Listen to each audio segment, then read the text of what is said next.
информации санитарных врачей региона, в Коми на карантин закрыли уже несколько классов и дошкольных групп. Первыми под удар вирусов попали жители Сыктывкара, Ижмы, Удра и Сысольского района. Многие больницы региона для подстраховки тоже приостановили посещение больных. Между тем, по медицинским прогнозам, глобальная эпидемия ОРЗ и гриппа должна обойти наш регион стороной. Прививочная кампания в этом году прошла успешно. Профилактику получили больше 230 жителей республики. Виктория Палкина расскажет о том, как не заболеть. Сыктывкарец Роман Сахно вирусную атаку встречает без спецодежды и оружия. Свой иммунитет он держит в тонусе пусть и экстремальными методами, зато вполне результативными. Пробежки, топлес и обливание холодной водой спасают профессионального каратиста от простуд. Поначалу, да, было немного сложно, но все-таки все равно человек привыкает. Поэтому привычка нужна.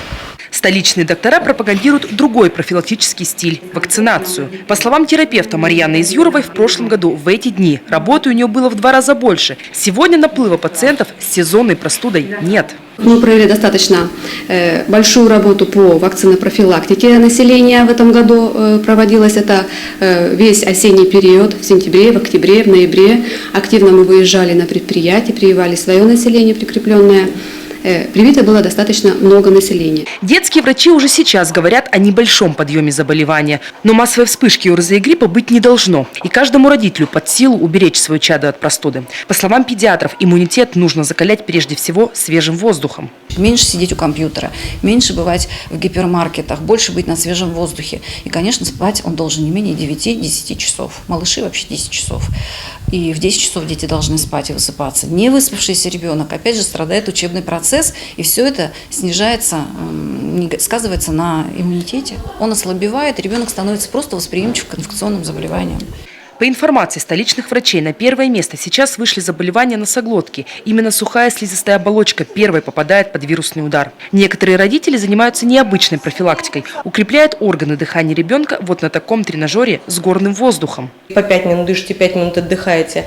То есть это как на любой тренировке. Вы немножко себя ввели в стресс и отдохнули. И получается, что когда вы встречаетесь с какой-то инфекцией или с вирусом, ваш организм уже готов, и он просто даже не пропускает какие-то негативные влияния в вашем организме, и вы не заболеваете, проходите мимо. Санитарные врачи эпидемиологическую ситуацию держат на контроле. Ежедневно отслеживают уровень заболеваемости. Пока он ниже порога на 42%. Несмотря на передовые технологии, простые, но проверенные способы профилактики еще никто не отменял. По словам врачей, в сезон атаки вирусов гриппа и ОРЗ работают 3 простых правила. Здоровая еда, крепкий сон и, конечно, прогулки на свежем воздухе. Виктория Палкина, Антон Ворожищев, телеканал Юрган, Сыктывкар.